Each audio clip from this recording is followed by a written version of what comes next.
Déjeme hacerle una pregunta. Imagine que está entrevistando a dos candidatos para una posición importante en su empresa.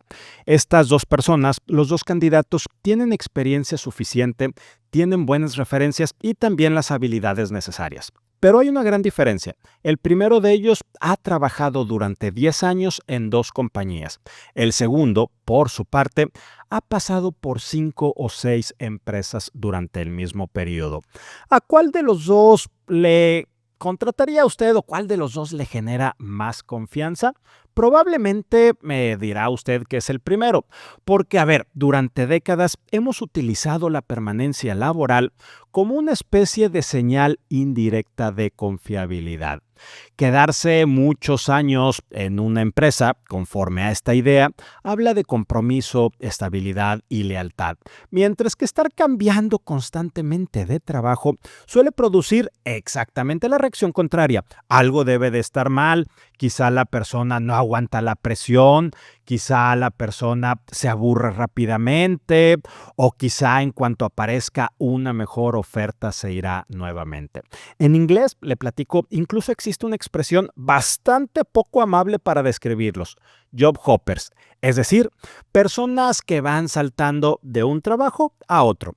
Pero esta semana el diario The Wall Street Journal publicó un artículo bastante interesante sobre una investigación que cuestiona parcialmente esta idea, en donde, según el diario, encontraron que los trabajadores que tenían antecedente de estar cambiando frecuentemente de empresa, de organización, se adaptaban considerablemente más rápido a su nuevo trabajo.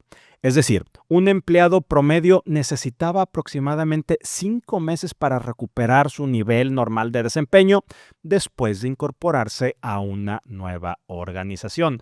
Los mal llamados job hoppers necesitaban solamente 2 meses. Además, los job hoppers mostraban una caída inicial de desempeño considerablemente menor. Esto significa que quizá cambiar constantemente de organización también permite desarrollar una competencia que normalmente no aparece en el currículum, que no está escrita ahí y que la necesitamos más que nunca en este mundo VUCA: la capacidad de adaptación.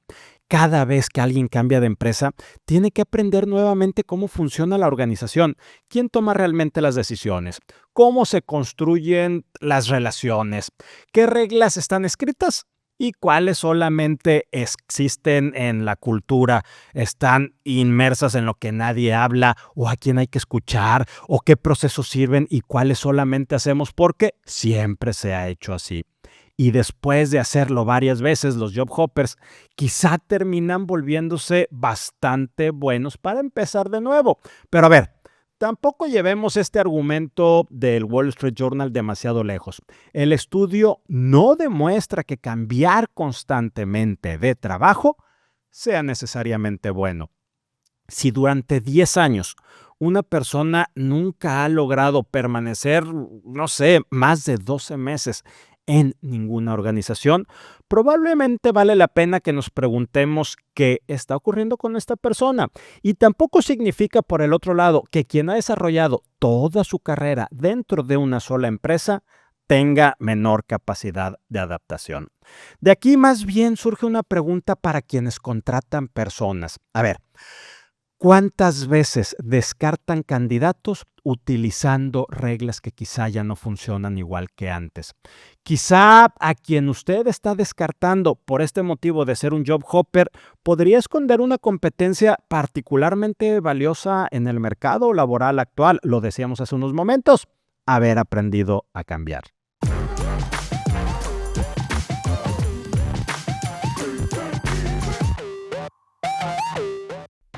Think Talent presenta People Trends the Human Leader con Rogelio Segovia. Te damos la bienvenida a este espacio en el cual analizaremos los aspectos más relevantes del mundo empresarial, del talento y las tendencias del mercado, así como el impacto que tienen en el presente y futuro de las personas. Gracias por acompañarnos. Bienvenidos a People Trends, un espacio que explora los aspectos más relevantes del talento y del trabajo. Hoy es martes 18 de agosto y este es nuestro episodio número 138. Y también recuerde que ahora puede encontrar People Trends en audio y en video. Yo soy Rogelio Segovia, gracias por estar aquí.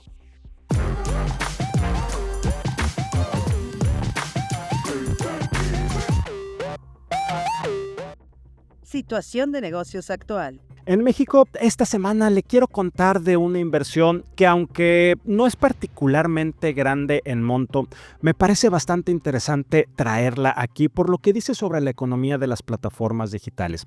Y le cuento que Uber anunció una inversión en Galgo. Galgo es una empresa latinoamericana especializada en financiar la compra de motocicletas.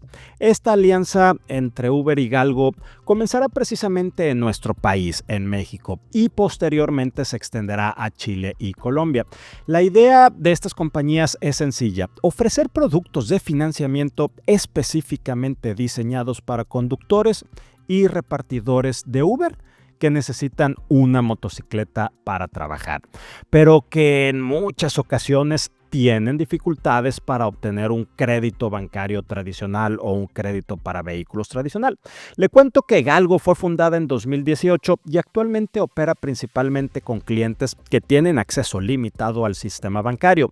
La compañía asegura que está creciendo alrededor de 50% anual y que busca llevar sus ingresos de aproximadamente $100 millones actuales a 500 millones hacia el año 2030. Y aquí aparece la parte interesante.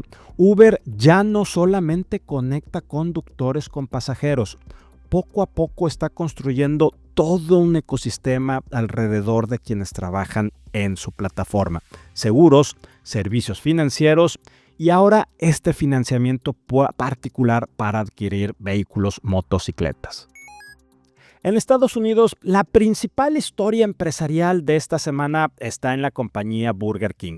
Después de varios años de perder terreno frente a sus competidores, la cadena acaba de recuperar el segundo lugar entre las empresas de hamburguesas en Estados Unidos y está desplazando nuevamente a su acérrima competidora Wendy's.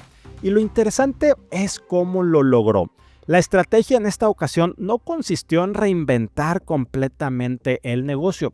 Comenzó por arreglar algo bastante básico: su hamburguesa. Burger King renovó su producto más emblemático, el Whopper.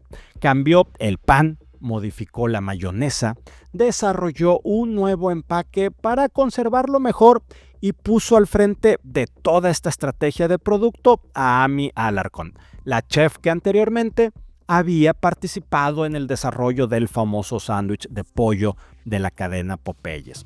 Pero el problema de Burger King iba mucho más allá de la simple hamburguesa Whopper. Durante muchos años, la compañía había acumulado restaurantes anticuados, tenía productos complicados de preparar y también franquiciatarios con problemas financieros. De hecho, algunos de los grupos más importantes de franquiciatarios incluso terminaron declarándose en bancarrota y cerrando cientos de restaurantes. Fue entonces cuando Restaurant Brands International, la empresa propietaria de Burger King, comenzó a invertir cientos de millones de dólares para modernizar los restaurantes, para instalar kioscos digitales, mejorar los menús y aumentar la inversión en mercadotecnia. Y los resultados comienzan a aparecer. Durante el trimestre más reciente, las ventas comparables de Burger King en Estados Unidos aumentaron 8.5%. En contraste, Wendy's, su competidor, reportó una caída de 7%. Además, durante julio, Burger King superó tanto a Wendy's como a McDonald's en crecimiento de visitas y recuperó el segundo lugar en ventas entre las cadenas de hamburguesas estadounidenses. Pero a ver, tampoco exageremos esta nota. McDonald's continúa jugando definitivamente en otra liga. Sus ventas en Estados Unidos son aproximadamente 5 veces mayores que las de Burger King. Y los franquiciatarios, tanto de Wendy's como de McDonald's, todavía suelen mejorar todavía suelen generar mejores márgenes financieros. De hecho, la utilidad promedio de un franquiciatario de Burger King cayó el año pasado a aproximadamente $185,000 por restaurante, en buena medida por el incremento en el precio de la carne. Pero precisamente por eso me parece interesante esta historia que hemos estado conversando. Burger King no encontró una nueva tecnología revolucionaria ni cambió de industria. Hizo algo mucho menos espectacular.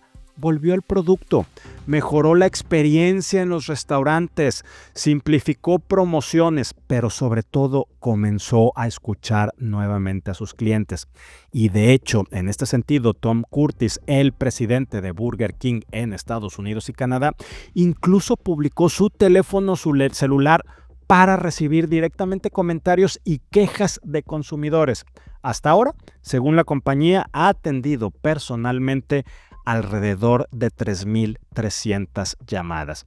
Esta vez no estamos hablando de inteligencia artificial, disrupción o nuevos modelos de negocio. Burger King está demostrando que algunas veces una estrategia de transformación puede comenzar con algo mucho más sencillo: hacer mejor aquello por lo que originalmente sus clientes iban al restaurante, es decir, su hamburguesa. Economía. En México, esta semana tenemos nuevamente datos que apuntan en direcciones distintas. Déjeme empezar por los datos del empleo y le cuento que el Instituto Mexicano del Seguro Social informó que durante julio se perdieron 19,550 puestos formales de trabajo. Esto es una disminución del 0,1% respecto al mes anterior. Pero hay que poner el dato en contexto. Una parte de esta caída responde a factores estacionales, particularmente al final del ciclo escolar y algunas actividades agrícolas. Además, durante los primeros 7 meses del año, todavía se han creado, números netos, alrededor de 243,000 empleos. En los últimos 12 meses, el número de puestos afiliados al IMSS aumentó cerca de 327,000, equivalente a un crecimiento de 1,5% anual. No estamos hablando de un colapso del mercado laboral, pero sí de otro dato que sugiere una economía que continúa creciendo con poco margen. Y esto conecta con el segundo indicador que quería platicarle. El INEGI informó que la actividad industrial en México aumentó 0,2% durante junio respecto al mes anterior. Es una recuperación después de la caída registrada en mayo, y frente al mismo mes del año anterior, la actividad creció 1,7%. Pero nuevamente conviene observar un periodo un poco más amplio. Durante todo el primer semestre del año, la actividad industrial prácticamente no creció respecto al mismo periodo del 2025. Es decir, tenemos producción industrial recuperándose en junio y un mercado laboral que todavía genera empleo cuando lo observamos contra el año anterior, pero ninguna de las dos cosas muestra por ahora una economía, la economía mexicana, acelerándose con demasiada fuerza. Y en Estados Unidos, esta semana conocimos 3 datos que creo conveniente observar juntos, que los platiquemos. El primero de ellos fue la inflación. Durante julio, los precios al consumidor aumentaron 3,4% anual. Esto es ligeramente por debajo del 3,5% registrado en junio. Más importante todavía, la inflación subyacente de aquel país bajó a 2,5%. Un día después, llegó otra señal positiva. Los precios al productor no aumentaron durante julio. El índice mensual se mantuvo sin cambio después de haber disminuido 0,1% en junio. A tasa anual todavía están creciendo 4,7%, pero la ausencia de un incremento mensual reduce, al menos parcialmente, la preocupación de que las presiones de costos vuelvan a trasladarse de manera acelerada al consumidor. Hasta ahí, buenas noticias. Pero el viernes apareció la otra mitad de la historia. Las ventas minoristas disminuyeron 0.6% durante julio. Siguen siendo 5% superiores a las del mismo mes del año pasado. Así que tampoco está aquel país frente a un desplome del consumo.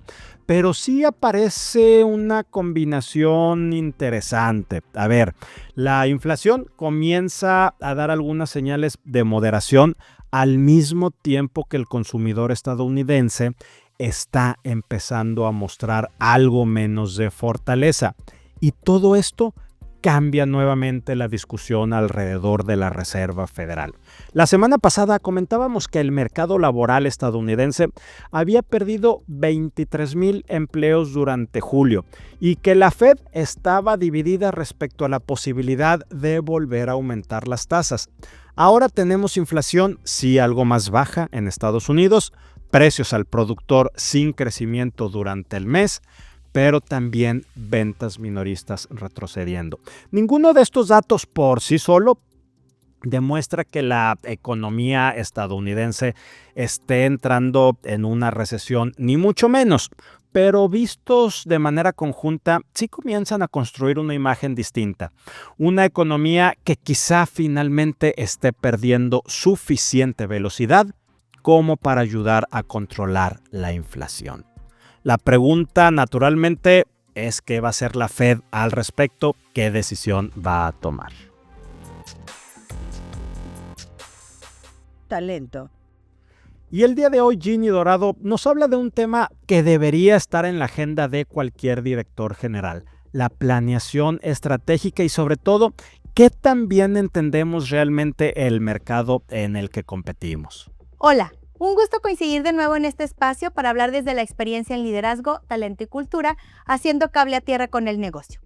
Esta semana quiero hablarles no solamente como consultora, quiero hablarles como empresaria y directora general. Estamos en agosto y justamente estos días estoy haciendo algo que considero una de mis principales responsabilidades.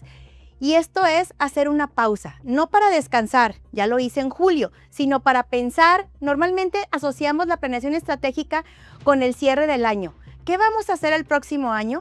Pero esperar hasta noviembre o diciembre me parece demasiado tarde. Agosto es un extraordinario momento para preguntarnos qué aprendimos durante el primer semestre y qué necesitamos cambiar para cerrar bien este año.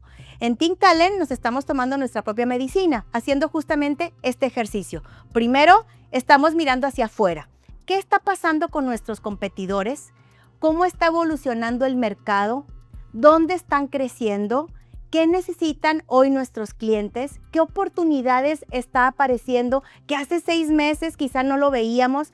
Porque la estrategia no puede construirse solamente mirando por retrovisor nuestros propios resultados.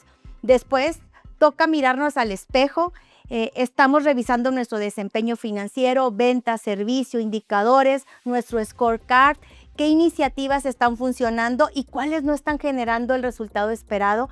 Y terminaremos haciendo un FODA. Un FODA profundo, pero que no es un FODA para llenar 4 cuadrantes. Quiero que termine en decisiones y planes de acción concretos. ¿Qué debemos mantener? ¿Qué debemos fortalecer? ¿Qué debemos cambiar? ¿Y qué debemos dejar de hacer? Esto es lo más interesante, porque planear estratégicamente también significa renunciar, decir no, priorizar. No podemos hacer todo. Y aquí está la reflexión que quiero compartir contigo hoy. Hacer esta pausa es responsabilidad de ti como líder. En el modelo de niveles de contribución que utilizamos en diseño organizacional, conforme crecemos en responsabilidad, debemos alejarnos progresivamente de la operación y aumentar nuestra mirada hacia el futuro. Un director no está únicamente para resolver mejor los problemas que tenemos hoy, está para anticipar los problemas y oportunidades que van a aparecer mañana. Y esto implica, si eres director, pero también si eres un líder de unidad de negocio o de un área o de un equipo, entre mayor sea tu nivel de responsabilidad, mayor debe ser el tiempo que dedicas a pensar. Y hoy esto es todavía más importante. Una encuesta global de McKinsey publicada este año encontró que el 40% de los ejecutivos considera que su modelo de negocio tendrá que cambiar. Y esto debido a que los próximos 3 años para seguir siendo económicamente viable. Fíjense qué interesante. Entonces, no podemos administrar agosto con la estrategia que diseñamos en enero sin preguntarnos si aún sigue siendo válida. Además, McKinsey ha encontrado que las empresas que reasignan activamente recursos como dinero, talento y atención directiva hacia oportunidades que tienen mayor valor, obtienen mejores resultados. Por eso la planeación no debería de ser un evento anual, debe de convertirse en una disciplina de revisión estratégica, por lo menos cada 6 meses. Mi recomendación esta semana es muy sencilla. Agenda una pausa con tu equipo, revisen 4 cosas: mercado, qué cambió hacia afuera; resultados, qué nos está diciendo nuestro scorecard; estrategia, qué sigue vigente y qué debemos ajustar; acción, cuáles son las 3 prioridades que realmente harán diferencia en el cierre de este año; y asignen responsables, indicadores y fechas. Porque reflexión sin un plan de ejecución solamente es una buena conversación. Te dejo una pregunta para esta semana. ¿Cuánto tiempo de tu agenda estás dedicando a operar el negocio y cuánto a pensar en el negocio? Porque conforme crecemos como líderes, nuestro trabajo cambia. Ya no solamente somos responsables de que las cosas sucedan hoy, somos responsables de anticipar lo que tendrá que suceder mañana. Y quizá agosto sea un extraordinario momento para hacer una pausa, mirar hacia atrás, entender dónde estamos y decidir cómo queremos cerrar este año antes de empezar a diseñar el siguiente. Nos vemos hasta la próxima. Y si no sabes cómo hacerle, contáctanos. Cultura. Isca González nos habla ahora de flexibilidad laboral y de por qué, a pesar de todo lo aprendido en los últimos años desde la pandemia, muchas organizaciones todavía muestran resistencia al trabajo remoto y a esquemas más flexibles. ¿Trabajar desde casa significa estar menos comprometido? ¿Ustedes qué opinan, amigos? Fíjense que la semana pasada encontré un artículo en The Hill que se llama Why Employers Are So Biased Against Remote Work for Family Reasons. O sea, ¿por qué los empleadores tienen tantos prejuicios contra el trabajo remoto por motivos familiares? Y es muy interesante porque el argumento de este artículo es que el problema no es necesariamente ofrecer flexibilidad, sino cómo la empresa la presenta y cómo los líderes interpretan a quienes la utilizan. El artículo parte de un estudio académico de Sen Wang y Hin-Juk Chung, publicado en Gender, Work and Organization. Y el estudio encontró que los managers calificaban peor a quienes trabajaban remotamente en compromiso, productividad, espíritu de equipo y posibilidades de promoción.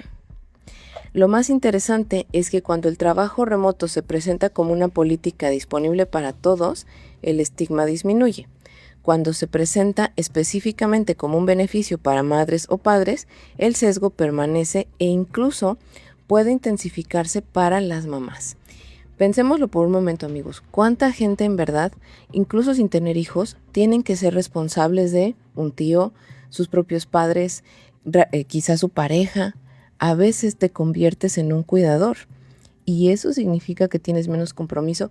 Esto, fíjense que es muy interesante también porque, les cuento rapidísimo, yo tuve oportunidad de tener a mi cargo gente en Europa y había específicamente una persona que estaba en Alemania que tenía 2 hijos, súper responsable, un compromiso indiscutible, entregaba resultados incluso más que otras personas que estaban en la oficina.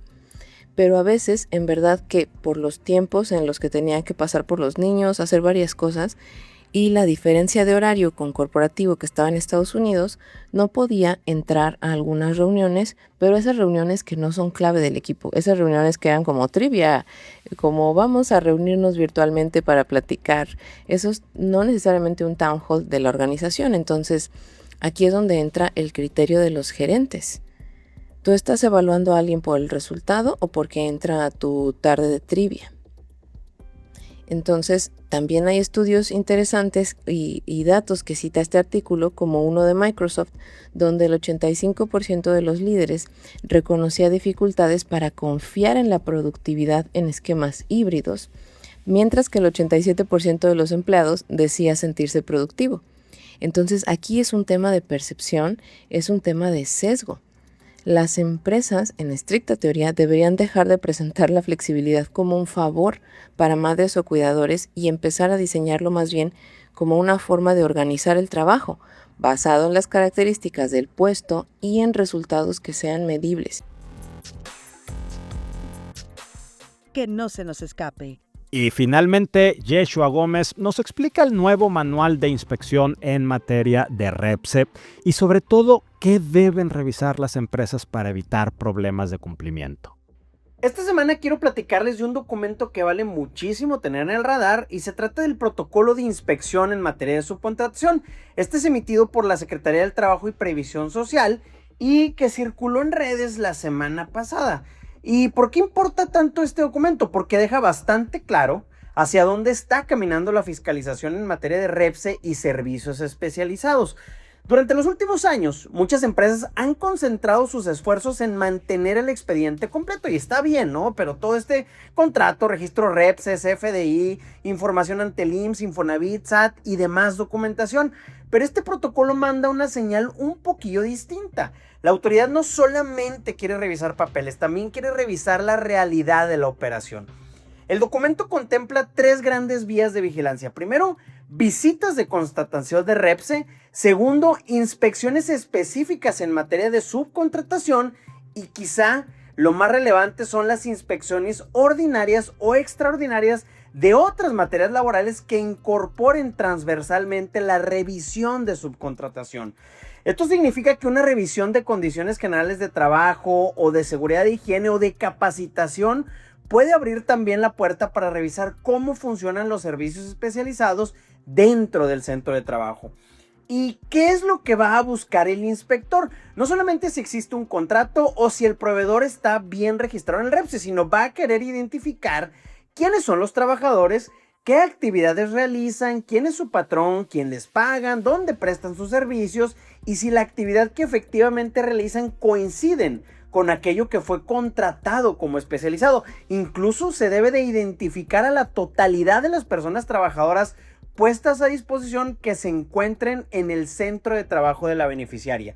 Y aquí viene una parte especialmente interesante, las entrevistas para los trabajadores. Este protocolo establece preguntas muy concretas. ¿Quién les paga? ¿Cuánto ganan? ¿Cómo reciben su salario? ¿Con qué patrón firmaron contrato? ¿Quién les da instrucciones? ¿Quién los capacita? ¿Y en qué empresas prestan realmente sus servicios?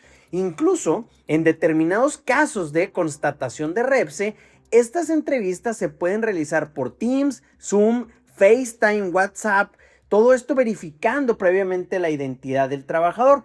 Entonces, el mensaje para las empresas es bastante sencillo y clarísimo.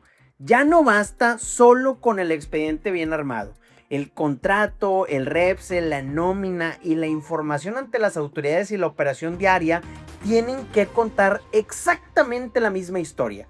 Porque en una inspección el papel puede decir que se contrató un servicio especializado, pero si al recorrer el centro de trabajo o entrevistar a los trabajadores aparece una realidad distinta, ahí es donde puede comenzar el problema. Por eso, quizá la pregunta preventiva que hoy puede hacerse una empresa respecto de cada proveedor REPSE sea ¿podemos explicar claramente qué contratamos, por qué es especializado, quiénes lo ejecutan y qué hacen realmente esas personas dentro de nuestras instalaciones? Si la respuesta requiere demasiadas explicaciones, quizás sea momento de revisar el modelo. Nos escuchamos la próxima semana acá en el People Trends. Y así cerramos el episodio número 138 de People Trends. Gracias por acompañarnos este martes 18 de agosto. Recuerde seguirnos en Spotify, Apple Podcast, Amazon Music, YouTube o su plataforma favorita. Pero también de activar la campana para recibir notificaciones de los nuevos episodios y que usted no se pierda ninguno. Soy Rogelio Segovia, me encuentra en X como @Rogelio Segovia y en mis columnas del newsletter de Human Leader de manera semanal y del periódico El Norte de Grupo Reforma de manera quincenal. Gracias por acompañarnos.